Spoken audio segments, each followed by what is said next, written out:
Hey, this is Brendan from B's Music Shop. We're here at Galloup Guitars with Bryan Galloup himself, and he's going to take us through the whole facility, which I am super excited about. How you doing tonight, man? I'm doing great. And first, I'd like to say thanks to you guys for coming over to spend time with us at our shop and the Boutique Guitar Showcase. What I thought I would do is just take you for a tour of the entire shop.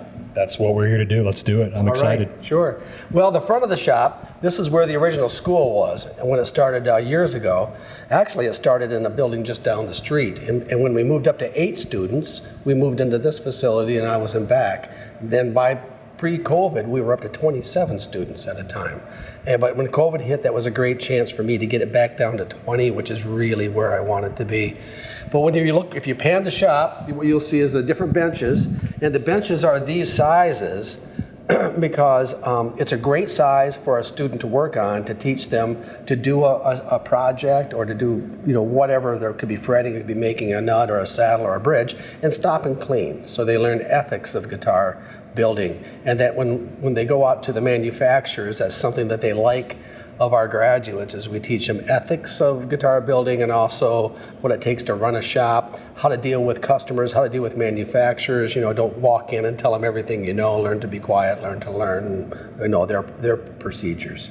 But in the benches themselves, they're set up with the basic tools, and the tools, other tools that they need, we hand them out as they go so they don't take off and get ahead of the curriculum.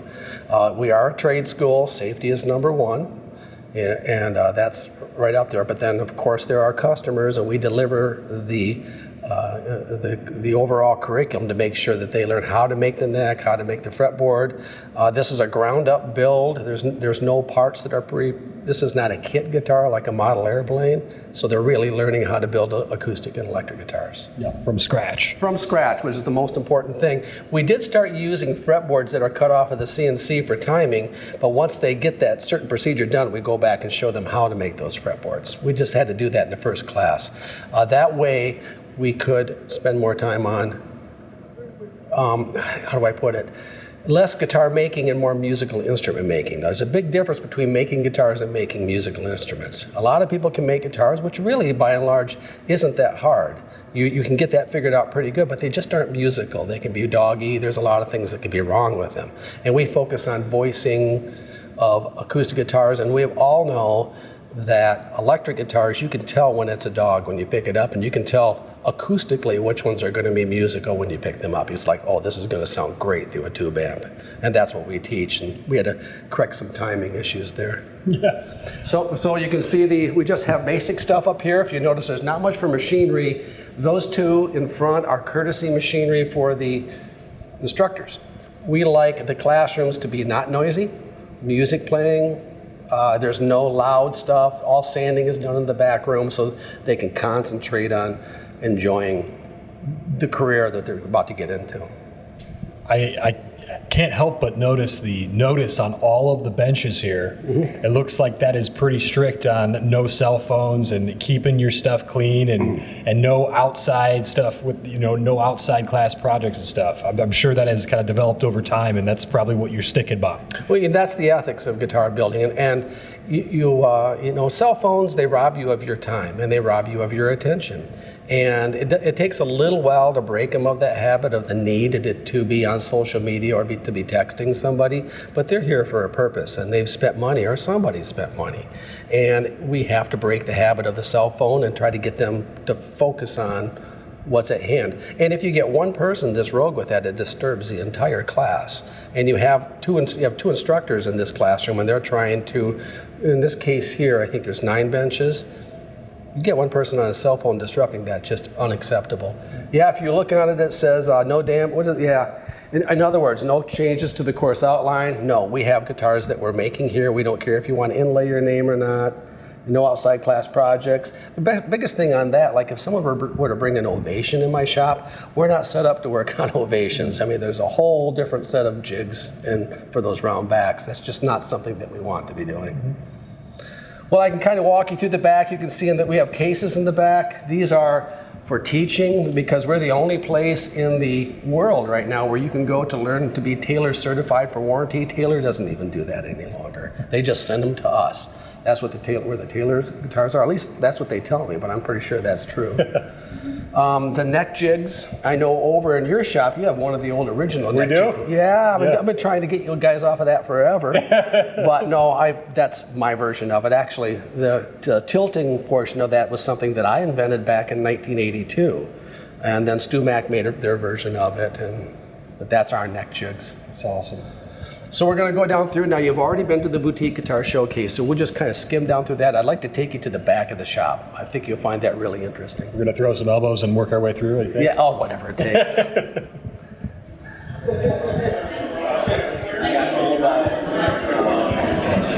So again, this is a Boutique Guitar Showcase. You guys have already been here. I saw that you got an interview with Jamie, right? Yes. Good.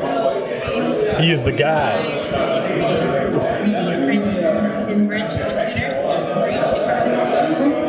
When you come up, you look right to your left, and it's filled with cases right now, but this is a very effective learning area. When we work around a bench, a lot of times there's an alpha male, and he'll be the one that'll be right in front of chewing up space all the time. So we set this up with cameras and TVs, so even the person in the back corner, who might not be that aggressive of a person, can get the lecture that they need. We do this for the lectures that set up the actual hands-on portion of the training. So you have lab time and you have lecture time. And our school is 80% lab time, or maybe more. In other words, a lot of hands-on experience. So we go through the back of the shop.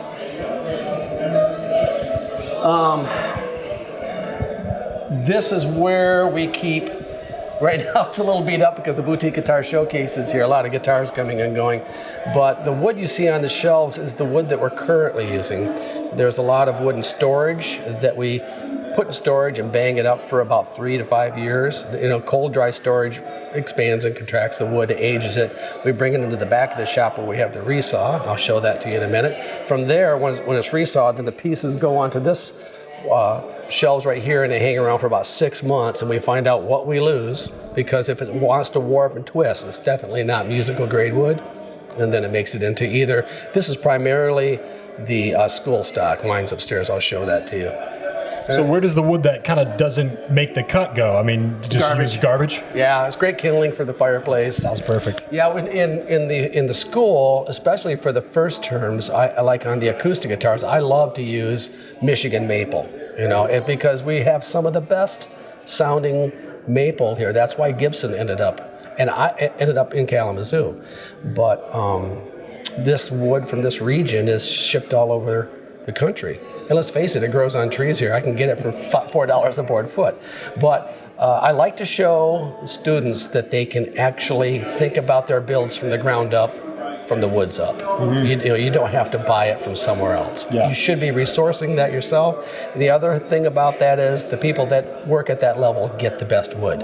You put 3 or 4 hands in between that and you are not getting the best wood. Just the way it works out. Mm-hmm. Spray booth. This is a very typical spray booth. We won't go in there. They were spraying as of yesterday. It's an old car booth, but the nice thing about this booth is it's a heated booth. So in the winter, when we fire this up, it's actually the nicest place in the whole shop. If it was a school week in the middle of the school, you would see all kinds of guitars lined up, bursted, colored, but we're at the end of the class. We're actually in the last week right now. Oh, really? It's graduation tomorrow. And how many weeks is it again? Or the main course, I should say? Yeah, there's really not a main course, but it is broken up into 2-month segments. There is actually a 2-month class that you can take, and many people choose to do that. And in that time period, I can get you making an acoustic guitar or an electric guitar. But one of the most popular classes is 6 months. There is the electric version and then the acoustic version, but we're about ready to, excuse me, we're about ready to launch a hybrid version where they go electric guitar and then they go to an acoustic hybrid and then to an arch top so they can bounce down through that. It just rounds out that a little more. Once they finish up with the 6-month program, then they have graduate classes that they can add 2 months at a time, and then advanced graduate classes, which are multi-scale electrics, full arch top builds. So there's a path where you can go up to 1.5 years. And the other thing about the class in that it's broken up that way as segments, as you can come up and do 2 months and then go home and then come back and do another 2 months, and many people choose to do that. I'd also like to point out that there are times that a third of our class can be overseas. We're heavy overseas students from Japan, China, South Korea. I mean, really everywhere. It's just a great class to come to. Yeah.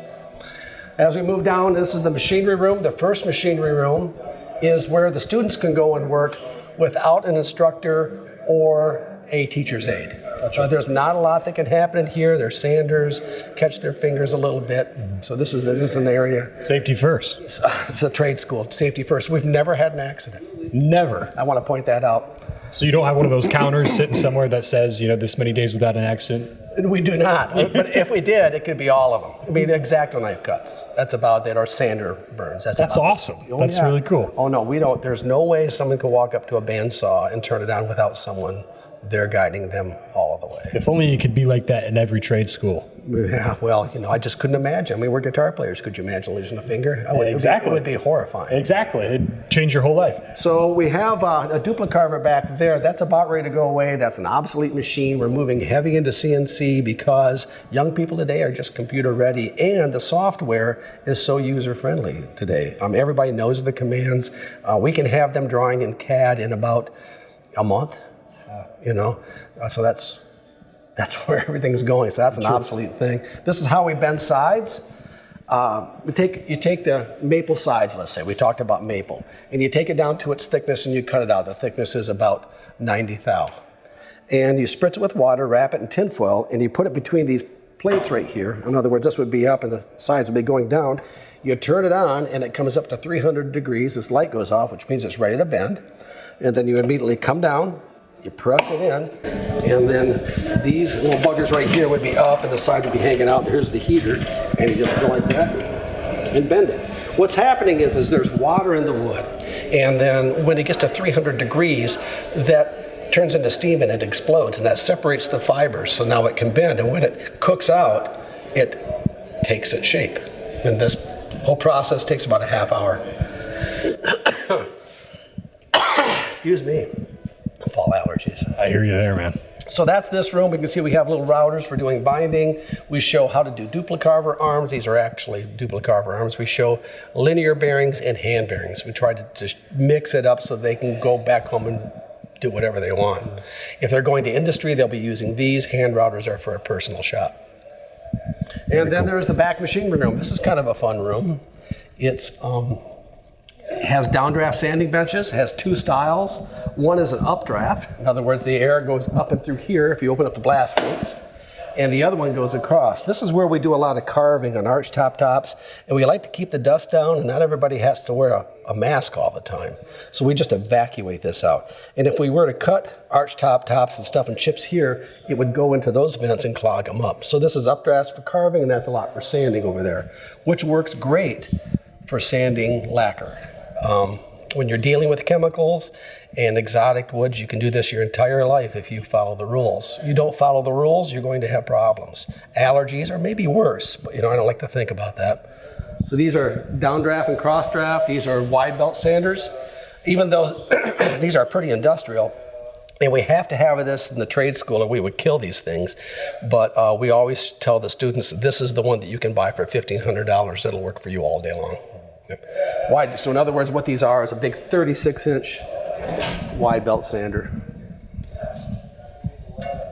If I didn't have a wide belt sander, I don't know if I'd build guitars anymore. They're just so accurate and so much fun to work with. The buffers, after we finish the coats of lacquer, to put lacquer on a guitar, you spray about 5 coats of nitrocellulose lacquer, a specific lacquer for musical instruments. You come back the next day, you sand it, then you spray 3. You come back the next day, you sand it, and put 2 more on, and you're done. You let it cure for about 2 weeks, 2.5 weeks, and then you use these buffers. The buffers, the big one, that's the one that I've had forever. But this is the ones that are sold through Stu Mac. We like to use tools that we know that they can get their hands on. But it's just a great, a perfect speed buffer for nitro. It's not too fast or it's not going to rip the lacquer off, but it's fast enough where you're going to get some progress out of it. And it is You know, this is a red wheel. In other words, we call this a compound of triple E at 1A, 1E, 2E, 3E, 4E. So this is triple E. This is what removes the buffer, the sanding marks where we wet sand it to get it flat. And then this one moves the marks from that one, and then we hand polish it. It's pretty cool. It's absolutely cool. How much are they from Stuart McDonald? Probably these days. I think those are about $450. So super approachable for your students right after. To buy equivalent to that one right there is ridiculous. Yeah. And I had the students using that, and I tried to make some, which did work, but they just weren't as good as these things they were making, and I just called them up and said, just send 2 of them. That's what they're going to learn on. That's what they're going to be buying. Exactly. This is our Plek. You know about Plek, right? I do not know about Plek. Well, Plek is the thing. It's one of the machines that we use. I'm really good at leveling fret jobs, but in industry, they need perfection right off the bat, and even with people that aren't necessarily have the skills that I do. Oh, so this is literally a Plek machine. Okay. This is a Plek machine. So the guitar goes in here, hangs in there, you close it up, this sensor comes by, it picks up that board, it reads it over here, it tells you how to manipulate the truss rod, you close it back down, make sure it's secure, and then the tool comes over and it levels the frets. And it's super accurate. I mean, obviously, you have to make sure that the neck is straight, and if it's not and the neck has any warps, I don't like to use that word very much in guitar building, but that may have to be refretted, or we have to look for loose fret ends. But once that's done, this thing makes it play like killer. This is not an inexpensive machine. These things are about $130,000, but I mean, how quick does it do a plug job generally? Like if everything is in place, it's not. Yeah, 15 minutes. That's wild. And what comes off of this, you can play it, but we still have to polish it. And of course, behind we have our CNC. This is a computer numerically controlled router. This is a Techno company, super accurate. What's nice about this, it is big. In other words, it's a panel machine. You could do big sheets of plywood, and we used to do that a lot, but not much anymore. But we use this for making our fretboards, our necks, bone nut saddles, inlays. We also make our own molds for the school. You'll see those everywhere. But the machine, it's just a super accurate machine. It has servo motors, it has ball screws, it has a massive vacuum that holds the parts down. And the machine will fire up, go over and do its cutting. And of course, you have to zero it out. There are programs, and behind you can see the room where we do that. But once it's finished, it'll come over, drop off the bit, blow this off, pick up the next one, and just keep cutting until it's done. I could build guitars without this, but this opens up another level for us. I don't have to prove to anybody that I can whittle out a neck. This does a different thing for us. Yeah. And air filtration everywhere, because safety first. Safety first. That's one of the reasons we stopped cutting panels, is I'm just not really set up for that. Exactly, yeah. And this is the CAD room. In other words, we don't drafting anymore. It's all done in CAD, computer-assisted drawing. Yeah, we have 2 machines in there running just about full time. Little 3D printer as well, looks like. Yeah, we're just getting into that. We moved into laser, and that was the next move, but I'll be picking up a pretty decent 3D printer within the next 3 weeks to a month. The guys want to start making their own tuner buttons. I don't know what they're going to do, but you pick stuff up like that, they always figure out tools or whatever. It could be anything. It could be anything. They'll figure out something to do. Absolutely, yeah. So I'll move up to the upper area of the shop, which you'll like. This is the laser. These parts just got dropped off. I still got to get it set up. We don't know what we're going to do with it, but we do know that they use these things in industry, and along with the Plek, the CNC, and this, and the 3D printer with our school, if we train them in that, it just ups their game. And of course, they're going to get a job coming out of the shop. But if they're certified, they're Plek certified or CNC certified out of the shop, it means that they're more than likely to advance. And we're looking for anything to give our students an edge. Yeah, absolutely. So you know what this is. It's a machine, and you put the stuff down in there. You cut inlays, it'll cut metal, it'll cut wood. We'll be using it to cut inlays at first, but I'll show you some work upstairs that Tyler is doing on a guitar where he etched in little fine lines in the inlay, because with a laser, it doesn't necessarily cut all the way through. It can just cut 20% of the wood, or whatever the medium is that you're using. It could be Corian, it could be plastic. You follow me right upstairs.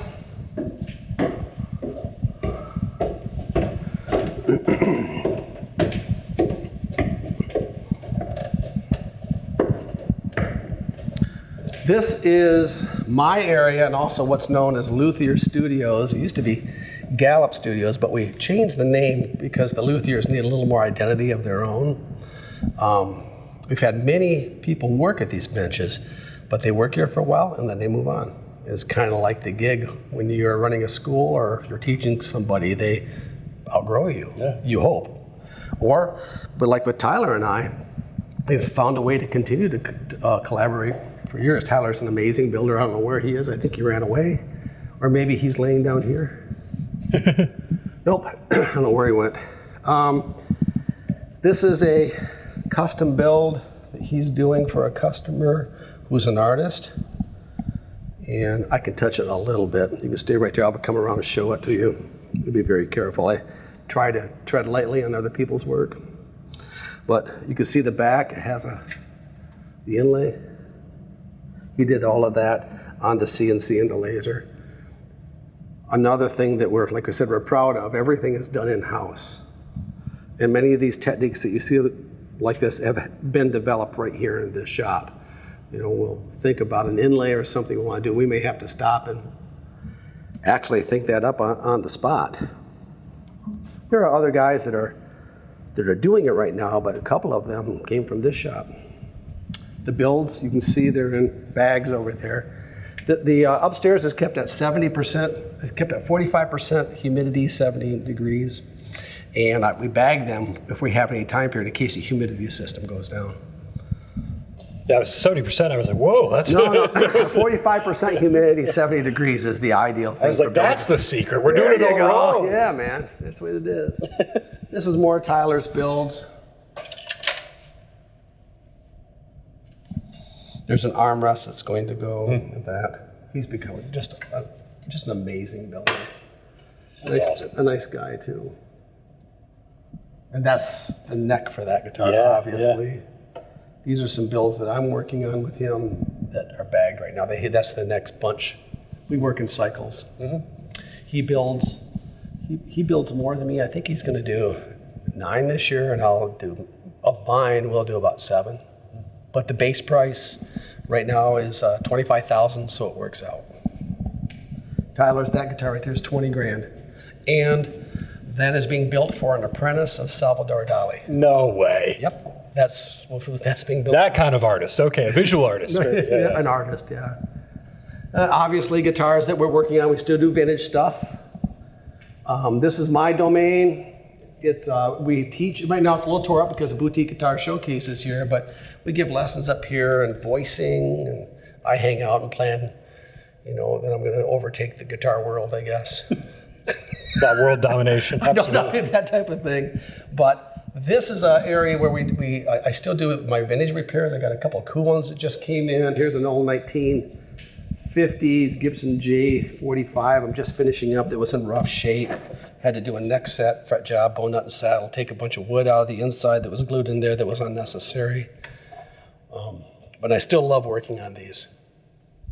And in the back, you'll see if you pan around, these are the woods that we use for Galloup and Tyler builds. And also, the other builder that I didn't mention who's coming on like wildfire right now is Adam. And his guitars are going to be amazing instruments, and those are the ones you want to get on right now because they're going to be quite affordable in comparison to what they'll be in 18 months. You know, everybody in here gets up to about 15 grand pretty quick. Yeah.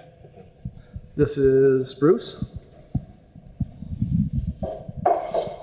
This is Italian spruce. I'm flying out to Italy a week from tomorrow to spend a week buying wood. I just go right to the source, and that's where the best wood is, and you hand select it. Remember I said go to the source?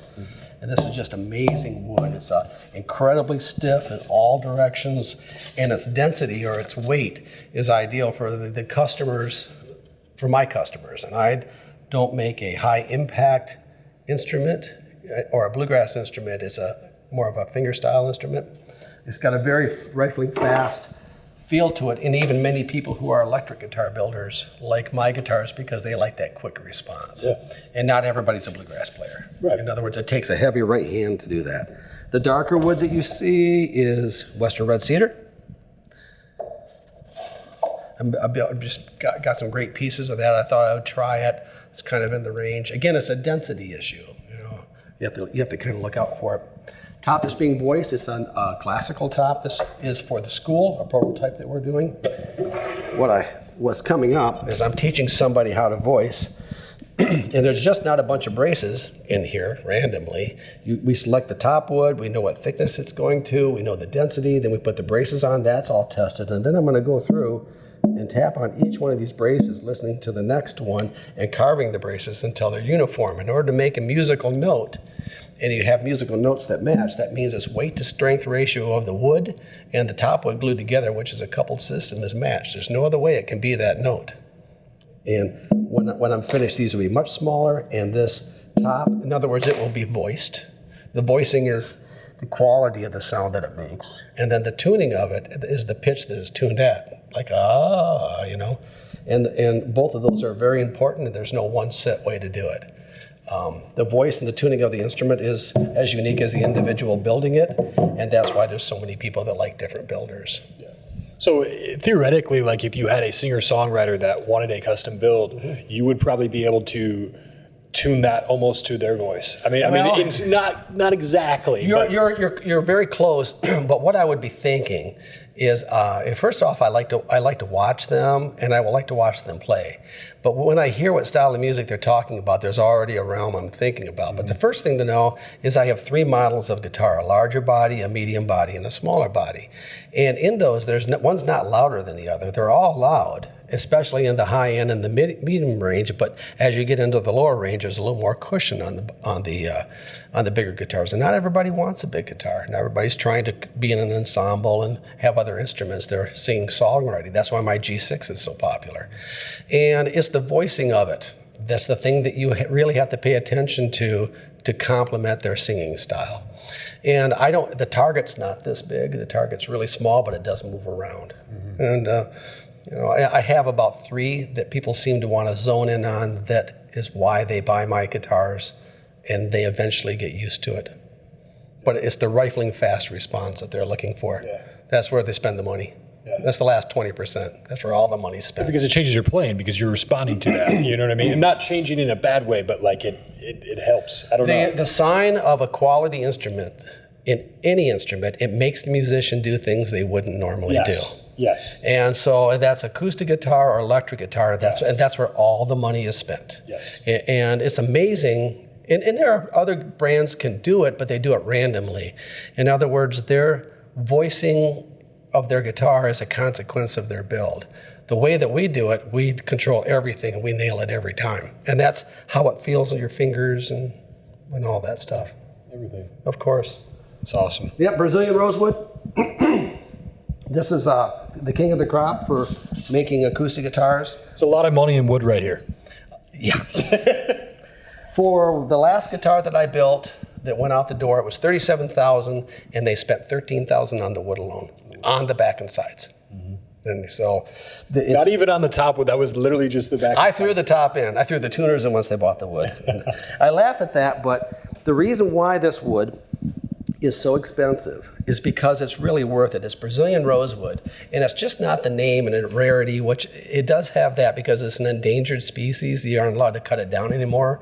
It's protected under the CITES Treaty, and that's the treaty that protects everything that was once living, tortoiseshell and ivory. But the wood is really that great. It's super stiff and it's dry. And this stuff, the newest piece of wood here is 20 years old. See if I can pull a piece out. The other thing about this wood is when I purchased it, I saved all the receipts, so all of this stuff is legal. I can ship it anywhere in the country. That's awesome. If you have wood and you build out of it's Brazilian, if you're selling it in the United States, cool. Don't try to ship somewhere else. Definitely don't ship it to Germany. They'll confiscate it and give you a call. You'll never see it again. Vintage instruments. I keep vintage instruments around.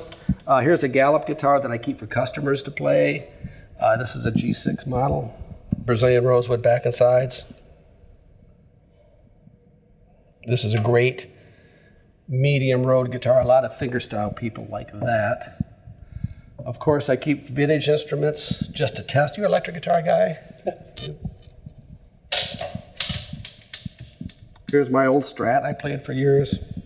56 Strat. 56. Yeah, I know. It's like, that's the year. That is the year. It's one of them. 56 had the best year for pickups, and this one here sounds absolutely amazing. So those original pickups. It's originally everything. Wow. Yep, everything's original. And I used to leave this at the bar when I didn't even bring it home back in the day. But, so I really am glad that you guys came here to the shop, especially for the Boutique Guitar Showcase. Absolutely. And we got a chance to spend this time together. And of course, you're always welcome. Well, we appreciate it because you're pretty close to us, and I don't know. Like you said, people come from all across the world, every country known to man, to come to be here, and it's because of all this. It's because of the safety involved. It's because they know they're going to be able to get a job, and they know they're going to be able to learn what they need to learn. And I think that is a very rare thing. It's crazy that it's 45 minutes down the road from us, so we really appreciate you, having us along, because it's right down the road, man. It's crazy. We're going to spend more time together for sure. Awesome. Sounds good, man. I appreciate it. This is Brendan from Bees Music Shop. This is Bryan Galloup. We're here in this awesome place. Thanks for coming.